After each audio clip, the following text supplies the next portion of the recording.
এই রকমভাবে যদি গোলাপ জামুন বানানো যায় খেতে খুব সুন্দর হয়। দোকানে সাধারণত যেরকম বানায় সেরকমই আমি সামান্য একটুখানি ঘুরিয়ে বানিয়ে দিয়েছি। প্রথমে এখানে 1 কাপ দুধ নিয়ে নিয়েছি আর 1 বাটি গুঁড়ো দুধ ভালো করে মিশিয়ে নেব। ভালো করে একদম লো আঁচে এটা মিশিয়ে নেব। যাতে দুধটা গরম হয়েছে এভাবে খানিকক্ষণ করে মিশিয়ে নেব। দুধটা গুঁড়ো দুধটা যাতে গুলে যায়, মিল্ক পাউডারটা। এবার 1 চামচ ঘি দিয়েছি। ঘন হয়ে যাবার পর ভালো করে মিশিয়ে নেব। অনেকক্ষণ ধরে নাড়তে হবে তলা যাতে কামড়ে না যায়। এইভাবে শুকনো করে নিলাম। দেখুন প্রায় 5-7 মিনিট ধরে এইভাবে নেড়ে নিয়েছি। একদম শুকনো করে নেব ওটাকে। নিয়ে একটু ঠান্ডা করতে দেবো ভেতরে পুরটা দেওয়ার জন্য। এবার এখানে কোকো পাউডার 1 চামচ ভালো করে মিশিয়ে নেব সন্দেশের সঙ্গে। নেওয়ার পর এখানে আমি 250 গ্রাম ছানা নিয়েছি, ওটাকে ঠান্ডা করতে দিয়ে আলাদা রেখে দিয়েছি। এবার এখানে 250 গ্রাম ছানা ভালো করে 1 চামচ চিনি দিয়ে নেবো ছানার সঙ্গে, যাতে খেতে খুব টেস্ট হয়।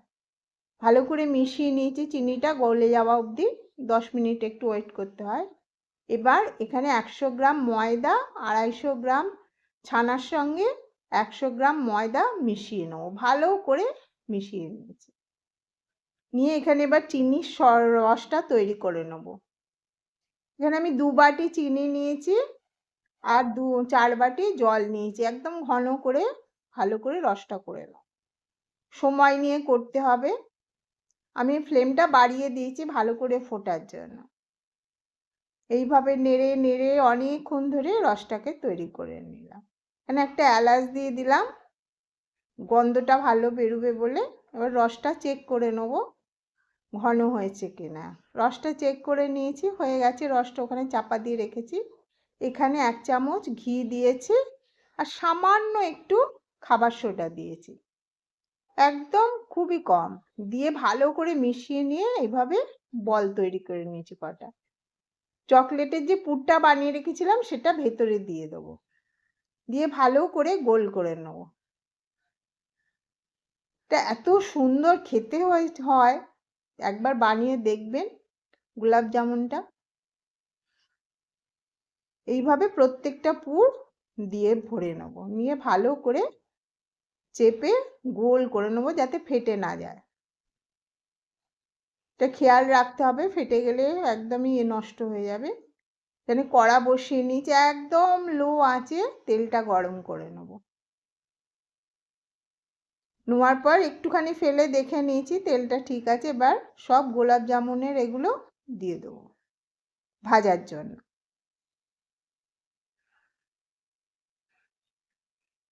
এইভাবে করলে খেতেও সুন্দর লাগে, একবার বাড়িতে বানিয়ে খেয়ে দেখবেন। সাধারণত আমরা কেনা খাবার খাই, একটু চকলেটের পুর দিয়ে করবেন, কোকো পাউডার দিয়ে, বা এমনি চকলেট দিয়েও করা যায় মেল্ট করে নিয়ে। এইভাবে প্রত্যেকটা গোলাপ জাম প্রথমে হালকা আঁচে ভেজে নিয়ে যখন ওপরে ভেসে উঠবে গ্যাসটা বাড়িয়ে দিয়ে ভালো করে নাড়াচাড়া করতে হবে যাতে বসে না যায়। হয়ে যাবার পর গরম রসের মধ্যে ফেলে দিলাম। প্রায় 5-7 মিনিট ধরে এটাকে ভেজে নিয়েছি। দেখুন কত সুন্দর কালার এসছে। এবার রসের মধ্যে ফেলে খানিকক্ষণ নাড়াচাড়া করে নিতে হবে যাতে রসটা প্রত্যেকটা গোলাপ জামুনের মধ্যে ঢোকে। এবার আমি ওটাকে খানিকক্ষণ নাড়াচাড়া করে দেওয়ার পর চাপা দিয়ে 5-7 মিনিট রেখে দিয়ে দেব। দেখুন 5-7 মিনিট বাদে খোলার পর এখনো গরম আছে, কত সুন্দর রসটা টেনে নিয়েছে। এত ভালো খেতে হয় এটা, একবার বানিয়ে দেখবে। চকলেট গোলাপ জামুন, আমরা তো অনেক রকম ভাবে গোলাপ জামুন বানাই, এটা একটু অন্য ধরনের একদম চকলেট গোলাপ জামুন।